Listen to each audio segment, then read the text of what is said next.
But first, let's backtrack on the song requests and shoutouts on my current photo of the day. So big ups to More Pizza Mayo, ha ha ha. 3 laughing emojis. I laughed so hard when you said, why April boys, not May girls? Finally, someone laughs at my jokes. Thank you.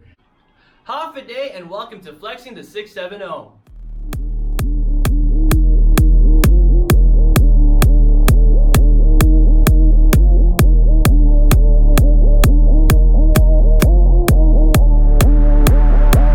I shot my wrist, it go like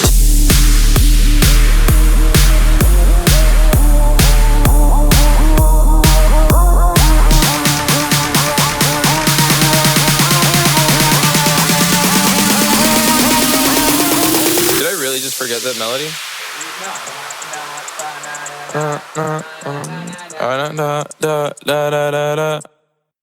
When I popped off, then you go So get half a day once again, and this is George Angeles from Flexin the 670. And this episode is a very special episode because I'm here right now in the studio of Magic 100.3 KWAW, and I'm here to interview, I think he's my friend now. And then his name is Richard Baleares. Yes, correct? that's correct. That's correct. But most popularly known as DJ N-Cage. So I'm here to interview him and get to know him more. So welcome to my channel. Thanks so much. Like, fun fact, right? I knew this guy back when he was working for Shirley's. There you go. Back in the 2000s. I was a kid. I always ordered How old? spaghetti. I don't know, man. Okay. I was like in elementary, like first, second grade. But this was 2000, so I was born in 2002. So at least 2002. 6 years old. At least 6 years old in recorded memory. At least 6 years old. So like, yeah, and then look at me. I'm in my first semester of college, so time flies. I didn't even recognize him at first. So yeah, and he's 6'2", is it? Yeah, I'm and 6'2", still growing 6'2". probably. Yeah. Yes, good to meet you again. So, and then let's go to your first question. So, who is the real person behind DJ N-Cage?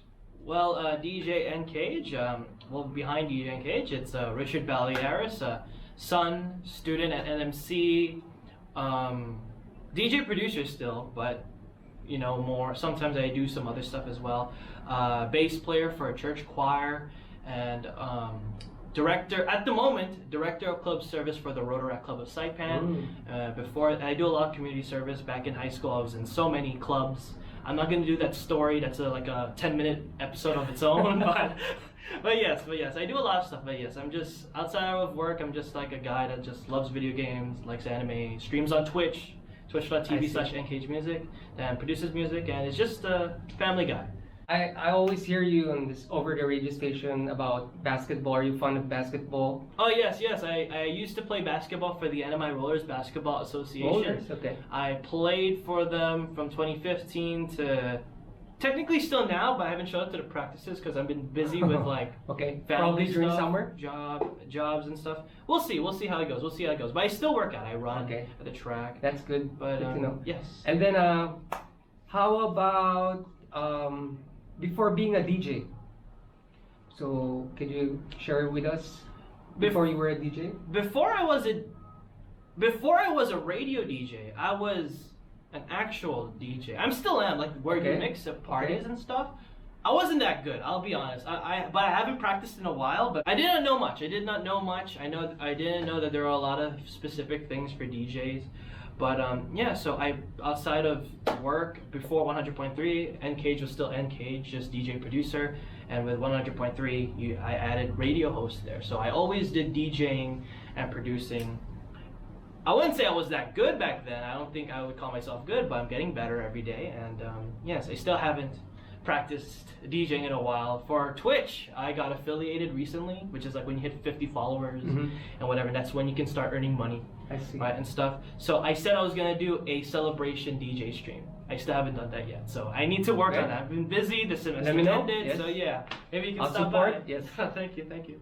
So my third question, actually, you answered it earlier when I was driving, and I heard you will celebrate your first year anniversary as a DJ here in this company. Tomorrow. Tomorrow. Yes. So I heard that over the radio earlier. At the time of the recording, it's tomorrow, right? Tomorrow, yes. It's Worldwide Wednesday right now. It's the Yes. 19th of May. There you go. I forgot about the date, but I could just put it there. So why did you choose to become a radio DJ? Is that correct? Radio DJ? Yeah. So okay, I'm gonna be real with you. Like, as cliche as it sounds, it's not like I chose to be a radio DJ. It's like radio DJing chose me, because the story of how I got this job is because of DJ Kim. So I knew Kim back in high school through mutual friends, and I know he did YouTube as well.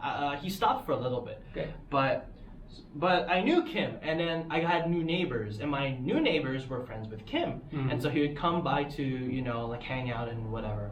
Then after, like, during like the end of like the very strict part of the COVID here in the Marianas, when we can start running again, I saw him at the track, and I'm like, oh, yo, Kim, how are you? I didn't see you in a while, right? And I talked about the station, and it was like, man, you know, one of our DJs is leaving, DJ Proz, which is Jimmy B's son. Ah, okay. Proz was leaving for the Marines, and so I'm like, man, there's an open spot for the radio. So, but I didn't want to talk a lot because my throat hurt at the time, and I was like, I was shy of oversharing. And he was like, yo, if you're talkative, try going on. And as soon as he said, if you're talkative, I just started blabbering on about whatever. Okay. And then, yeah, so I got his contact information, I got his, I messaged him on Messenger. He talked to DJ Zyra. He said to come over here next the Monday morning. I came here, filled out the application, did a JVA as like a little audition, and I got the job on the spot. It was funny because like DJ Zyra just came in. I like your voice. So you start tomorrow. Your time shift is like 12 p.m. to 3 p.m. There you go. You know, and then like this is the funny part. She didn't say you got the job until the end. So I was. A little bit confused. I was confused. It's like, can I ask if I got the job? I don't want to seem disrespectful, but yeah. So that's how I got the job. But so last night I went jogging. Right, I went jogging at the Only Sports Complex, at a gym, whatever you want to call it. Right, and it was nighttime. So I guess you could say I was technically running into the night. Up next, Yoasumi, this is running into the night. Now the number 2 song in Japan after being stuck behind BTS's Dynamite for like half a year. Here on the Afternoon Recharge with DJ FKH.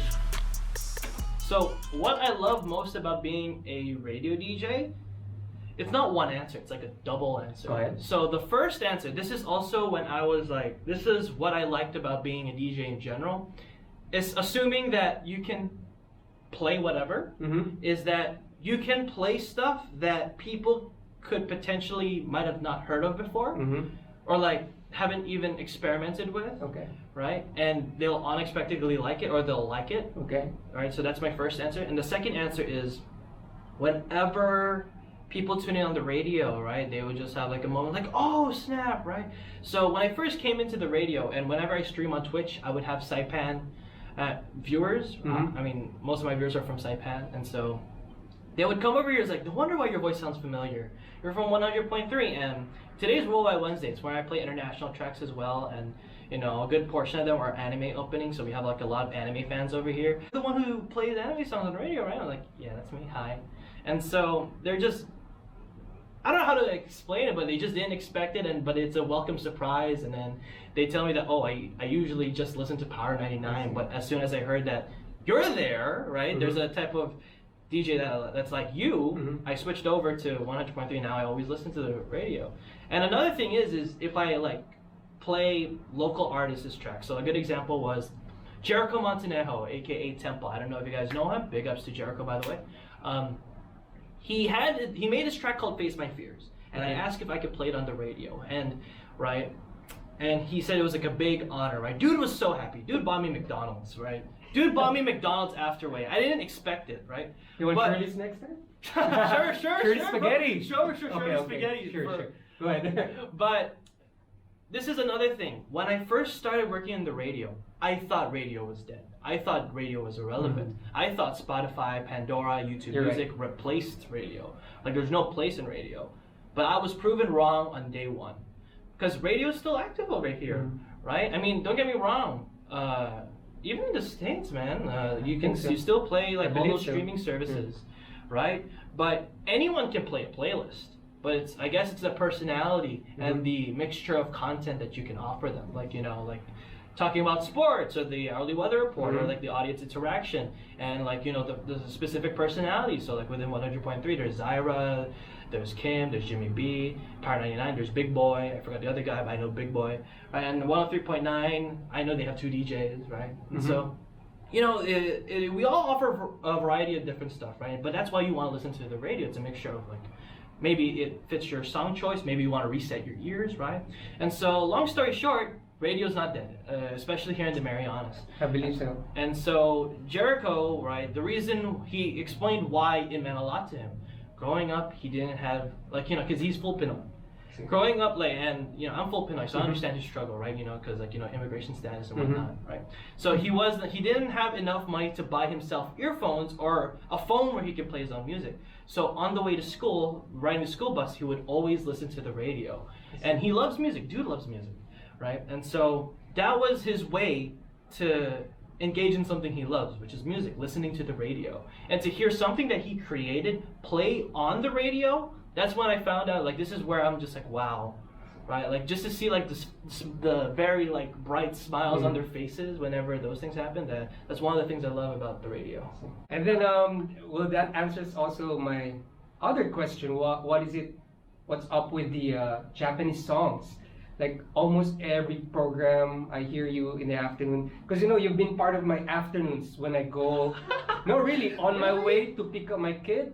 I leave the house or office at 2:30, so in between 2:30 to 3, I always listen, because it takes almost more than 30 minutes actually going to school, drop them to the house, and then back to the office, right? So I even hear DJ Kim afterwards, because it's past 3 o'clock. So you've been part of my afternoons. Thank you. For years, actually. I don't know how long, but last year. Yes, since last year, since you came here. So followed by Apo Hiking Society. Why is it Apo? Is it like an abbreviation, or is it like Grandson Hiking Society? Right? Please tell me you got the joke. Come on, Apo, grandson. Anyway, moving on. A song request from George Angeles. That's a very familiar name. Right?